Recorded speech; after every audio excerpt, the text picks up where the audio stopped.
ಯಾವುದೇ ವಾಹನದಲ್ಲಿ ಸರಕನ್ನು ನಾವು ಕೊಂಡೊಯ್ಯುವಾಗ ಭಾಳ ಎಚ್ಚರಿಕೆಯಿಂದ ಇರಬೇಕಾಗುತ್ತೆ. ಇಲ್ಲಿ ನೋಡ್ರಿ, ಇಲ್ಲಿ ಗುರ್ಲಾಪುರ್ ಮತ್ತು ಮಾಲಿಂಗ್ಪುರ್ ರಸ್ತೆ ಏನು ಹೈವೇ ಐತಲ್ಲ, ಆ ಹೈವೇದಲ್ಲಿ ಕಾಣಿಸ್ಕೊಂಡಂಥ ಒಂದು ವಾಹನ ನೋಡ್ಬೋದು. ಏನು ಬಿದಿರನ್ನು ಒಯ್ಯುವಂಥ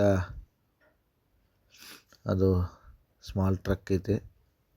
ಅದು ಎತ್ತರದ ಏನು ಪ್ರದೇಶಕ್ಕೆ ಅಂದ್ರೆ ಏನು ಹೈಟ್ ರಸ್ತೆ ಐತೆ, ಅಲ್ಲಿ ದಾಟುವಾಗ ಹಿಂದೆ ಭಾರ ಆದಂಥ ಬಿದಿರು ಈ ರೀತಿಯಾಗಿ ಬಂದು ನಿಂತೈತಿ. ಏನು ಅಪಾಯ ಆಗಿಲ್ಲ.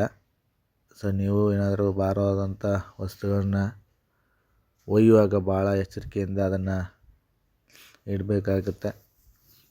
ಈ ವಿಡಿಯೋನ ಲೈಕ್ ಮಾಡಿರಿ, ಎಲ್ಲರಿಗೂ ಗೊತ್ತಾಗಲಿ. ನೋಡ್ರಿ ಇಲ್ಲಿ.